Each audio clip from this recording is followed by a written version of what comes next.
Do you think your mother-in-law is a bad woman? Try having one who literally tried to kill you. Yes, that's what my mother-in-law did. Hi, I'm Elise, and excuse me for using fake names, but I have to. My story might be a little unique, which is why there is a chance I might be recognized. I really don't want to talk about this in person, so I would rather keep my identity a secret. This story is about my mother-in-law, Jennifer, who thought that she could end me and get away with it. Why did she want to end me? Because she hated me. Now, to understand why Jennifer hated me, you need to know her background. She had been married to a rich man named Victor, who is my father-in-law. Their son, Darren, is my husband and the absolute love of my life.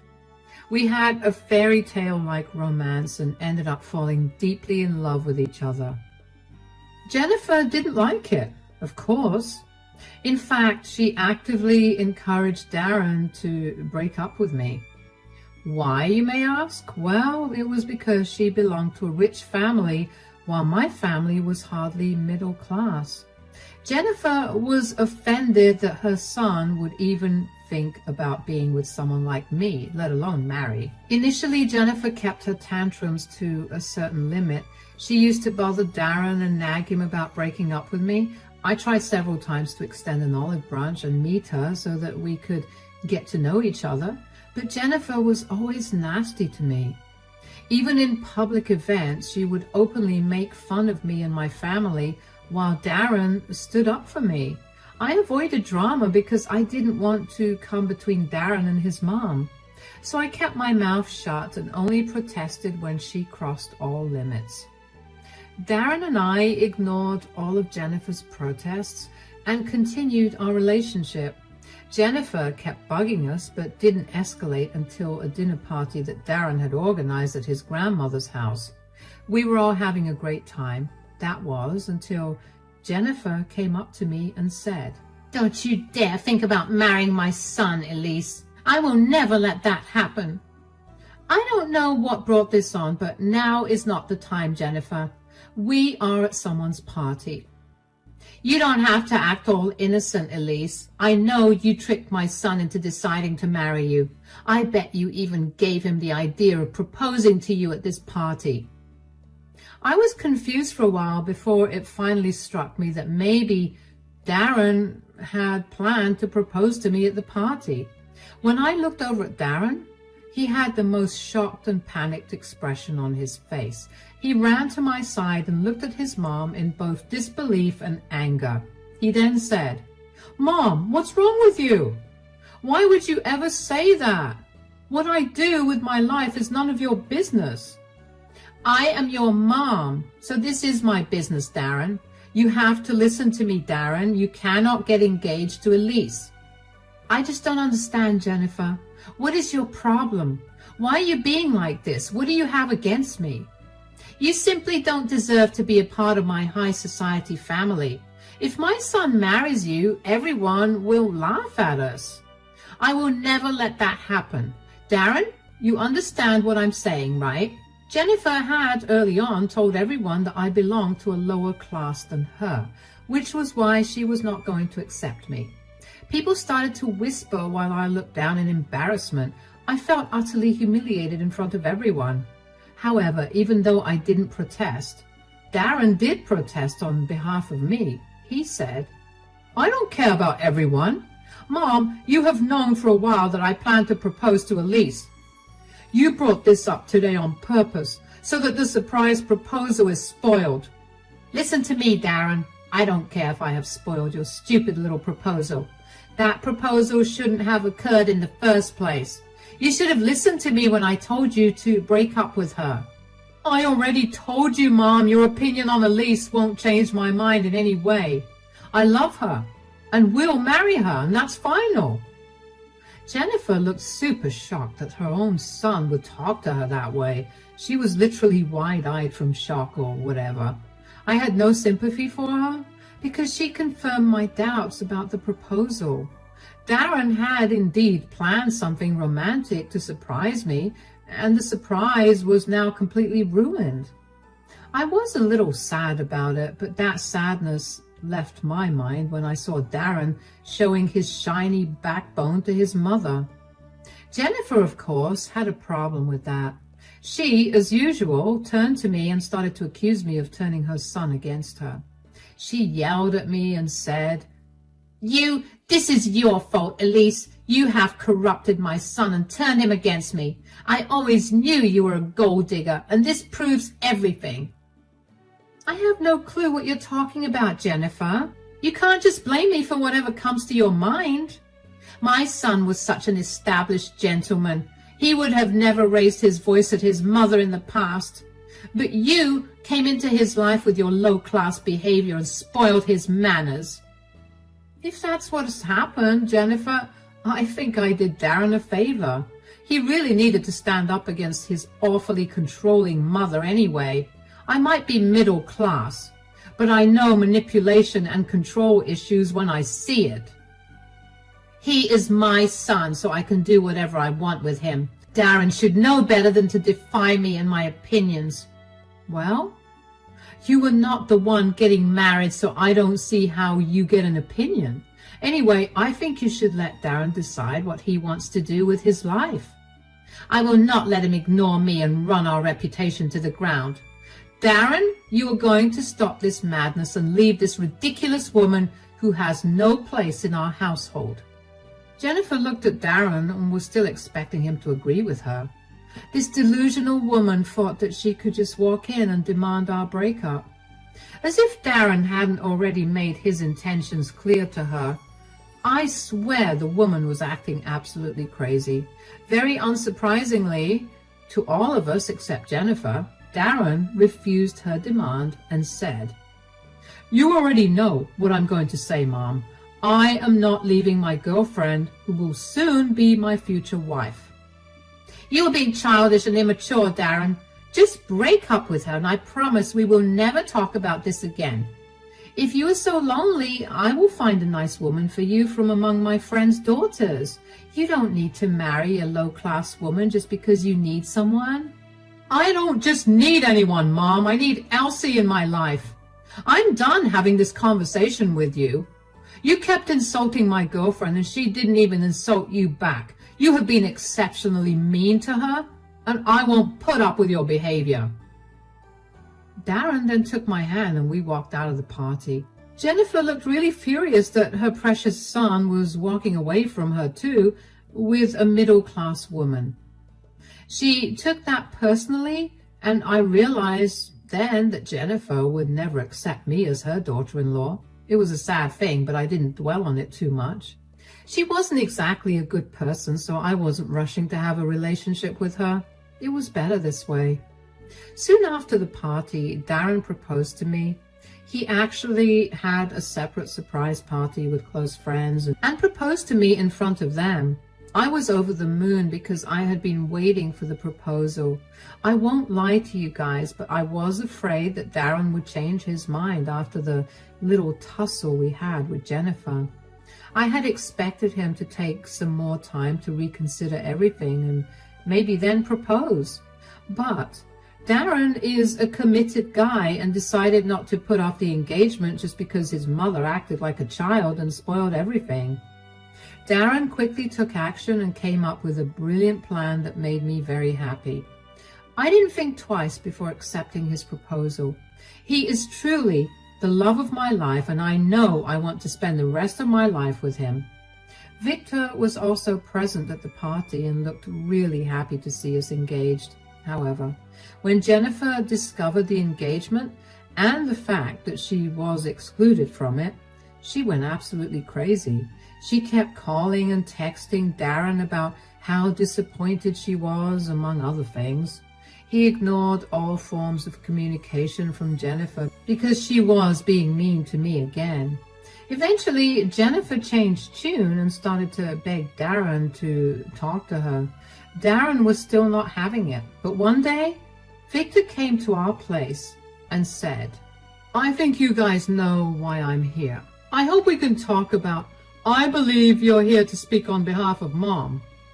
"Yes, Darren. Look, I know that what she has done is wrong, but she's willing to make amends. She has been miserable and really wants to talk to you, son. Too bad she didn't think of this when she was busy dissing my love life. I don't know if I want to talk to her, Dad. Your mom made a mistake and now she's repenting. Please at least give her a chance to make things right. Elise, what do you say? Do you think Jennifer deserves one last chance? I guess you're right, Victor. If you say that she's willing to change, we should at least hear her out. We can do this much for you, at least. I convinced Darren to talk to his mom only because Victor requested it. He's a good man and really respects me, so I couldn't drop his word. Besides, he was right. Jennifer did deserve another chance. So Darren, Victor, and I came up with a way to talk things out. We weren't ready to face Jennifer in person, so we arranged a conference call from our homes. As soon as we made the call, Jennifer was on the screen with tears in her eyes. Darren looked at her coldly while I wasn't sure what I should do. And Darren said in a cold voice, Dad told us that you wanted to talk. What do you want to talk about, Mom? Son, I really don't want to lose you. Let's talk about this, okay? I'm sure we can come to an understanding. No, Mom, you will come to a compromise, not me. I did my best to make sure you two get along, and Elise has done enough as well. You are the one who kept demeaning her and insulting her, and this is all your fault, Mom. That's why we stopped talking to you. Are you really going to cut off your mom, Darren? You are the only child I have. How will I manage to live without my only son? Then you better change your stance. Mom, if you want to have your son in your life, you will have to treat Elise with the respect she deserves. You need to accept Elise as your daughter-in-law and try to have a relationship with her. That is impossible, Darren. I have told you a lot of times I cannot degrade myself to mix with your stupid girlfriend.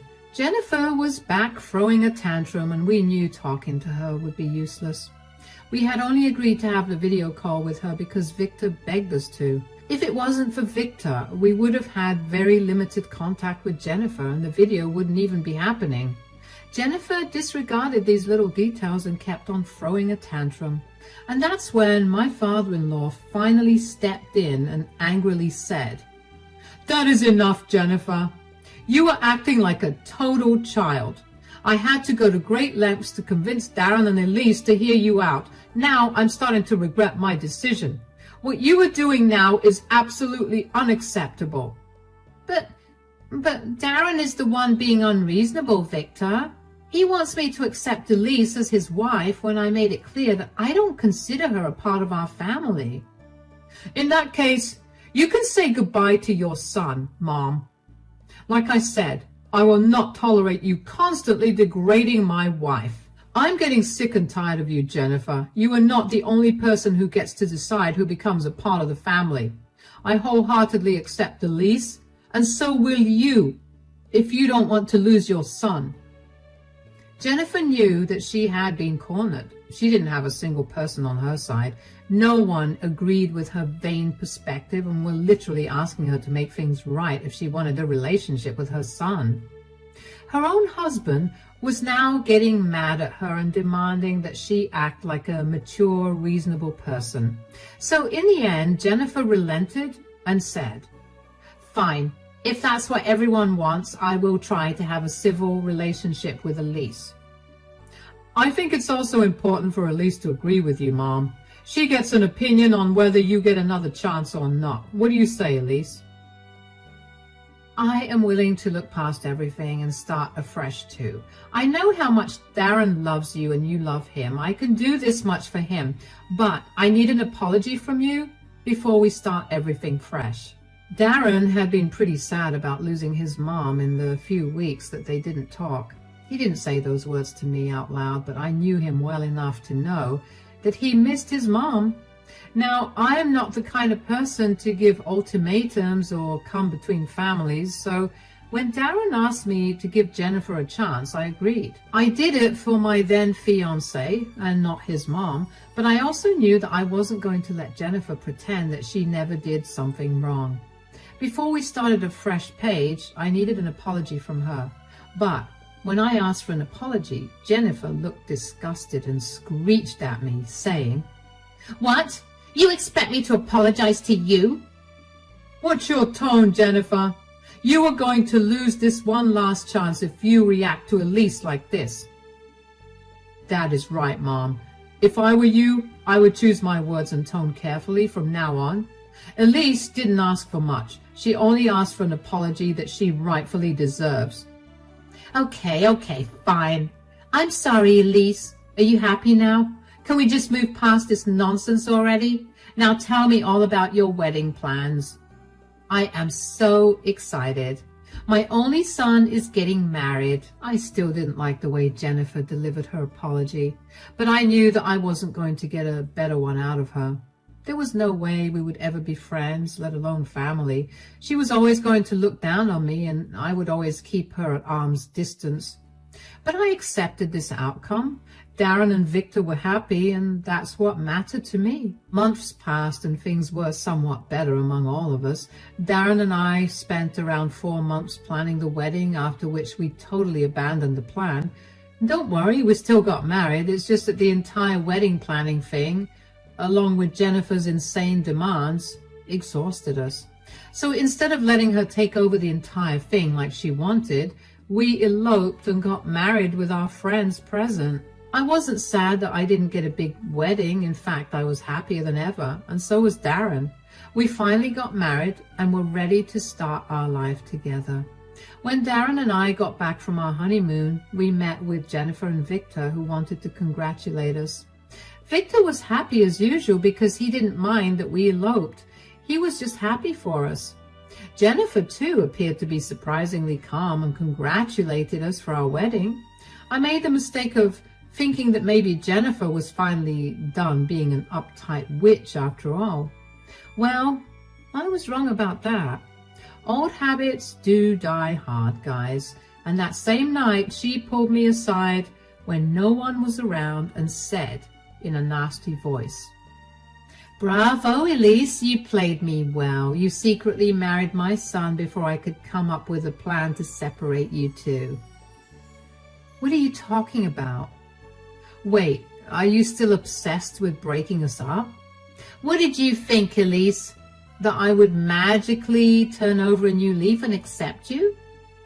My instincts were right, guys. Jennifer never really reconciled with me or accepted me as her daughter-in-law. She was only faking it so that Darren wouldn't cut her off. I was pretty sure that she would have messed up my wedding if I hadn't made the split-second decision to elope. I thanked the heavens that Darren actually agreed with me and made a run for it.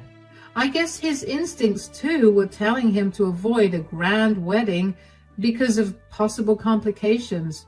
The only one who didn't find the elopement nice was Jennifer, who always had ulterior motives. She wasn't even hiding it anymore, so I said, "Wow, Jennifer, so all of your changed behavior was fake. You were just masking your emotions and trying to find ways to break us up." "Yes, and I would have succeeded if you and Darren hadn't gone through the wedding. I would have humiliated you just like you humiliated me by asking me to apologize. I never would have apologized to a lowlife like you if my son and husband hadn't threatened me. Don't think I have forgotten that." "Good to know, Jennifer. Don't worry. I too won't forget our conversation today." "You better not, Elise. From today onwards, you better sleep with one eye open. I will separate you from my son. I will make it happen, and in that process, I will make you pay for forcing me to apologize to you." I should have known then that Jennifer wasn't making small threats. I chalked it up to her being super angry that she missed the chance to ruin my wedding. I did expect Jennifer to try and do something stupid, but I could never imagine what she ended up doing to me. None of us had imagined what she was capable of doing. I did tell Darren about my little conversation with Jennifer that night. He was angry, but not at all shocked. He confirmed my theory that he knew Jennifer would try and interfere in the wedding. He was her son after all, so he knew exactly what his mother was thinking. After another big confrontation and fight, Jennifer apologized to me again, much to her own dismay. Sometimes I think the second apology was what pushed her over the edge. Maybe we will never know what did her in. But Jennifer started to make a grand plan to get rid of me, and she was almost successful in doing it. The incident happened on my birthday, which was 2 months after our elopement. Darren had made some elaborate preparations for the party because it was my first birthday as his wife. He also wanted to have a party with everyone since most of our guests missed our wedding. So Darren arranged everything and invited a lot of guests to my grand birthday party. Jennifer was, of course, sulking that I was the center of attention again, but she actually didn't create any drama and even helped Darren with some arrangements. We, once again, mistook this as Jennifer seriously trying to have a civil relationship with me. I guess we desperately wanted this meaningless drama to end. It was just wishful thinking on our part. On the day of the party, Darren and Victor were both busy making all the last-minute preparations. The party was taking place at my in-laws' mansion, so we were at their house. I was already dressed up and ready to party. The guests were already coming, and I was a little nervous because there were a lot of people I hadn't met before. And just when my nerves were getting the best of me, Jennifer appeared out of nowhere with 2 cups. She handed me one and said, "Drink this up, Elsie. You look like you need it." "What is this, Jennifer?" "Are you blind, Elsie? It's coffee. You look really nervous, and I don't want you going out like this. I have a reputation to keep, and I don't want you to make a mess of yourself." "That was really rude, Jennifer, but thanks. The coffee really would help." "Then what are you waiting for, Elsie? Drink it up already." I didn't want my anxiety to get the best of me, so I started to drink the coffee that Elsie offered me. When I sipped it the first time, I felt like it tasted a little off. It was too bitter for my liking. And then again, it was black coffee, so I didn't think much of it anyway. I kept drinking the coffee to calm my nerves. But somehow, it made me feel really weird, and that's when I noticed Elsie. And that's when I noticed Jennifer smirking at me. She said, "How's the coffee, my dear daughter-in-law? I'm sure it's pretty good." "What have you done, Jennifer?" "You never should have taken the coffee I gave you, Elsie. Who is going to save you now? Maybe I will be finally able to take you away from my son. Did you really think you would get away with stealing him?" "Oh my God, why do I feel this way? What did you add to my coffee?" Those were some of my last words to Jennifer before I felt my throat closing up. I immediately knew what it was. I was going into an anaphylactic shock. Jennifer had definitely mixed something in the coffee she gave me. I wasn't exactly in the condition to make sense of what she may have added. I could only feel my throat swelling up and choking me. I struggled for help and watched Jennifer laugh at me. Then I think I had lost consciousness because I didn't remember anything else. I woke up in the hospital probably the next day. I was so groggy at the time that I barely remember what was going on. I found myself in a hospital bed. A doctor and nurse stood over me and were examining me. In a very groggy voice, I said, "What happened to me, doctor?" "You went into an anaphylactic shock, Mrs. Elsie. Your husband brought you in at the last minute and saved you. Do you remember what happened?" "I was drinking coffee that my mother-in-law gave me, and after that I started to feel my throat swell up. I don't remember much else. Was my mother-in-law here as well?" "Oh yes, she was here, Mrs. Elsie. Sadly, she was later placed in a psych hold by the cops. I'm not really sure why. You may want to ask your husband about that." The doctor then took my vitals and checked me thoroughly. After he was done, he gave me some instructions and left. I was left wondering about what on earth happened. Even at that point, I couldn't properly remember that Jennifer had intentionally tampered with my drink to send me to the hospital. Everything became clear when my husband came to see me. Darren looked absolutely broken and burst into tears when he saw me. My heart broke for him because I couldn't see him like that. After a good crying session and me assuring him that I was okay, Darren calmed down a bit. Then I finally asked him what went on. He said, "I came to find out because you were late for the party. Everyone was already there. I went looking for you and found you unconscious in the kitchen. I immediately brought you here after I realized that you weren't even breathing properly. The doctor told me that I went into anaphylactic shock." Yes, that's what we discovered as well. As soon as the doctors told us, we rushed home to see what happened.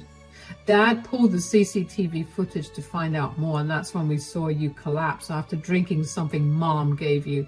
Oh my God, yes, I do remember it.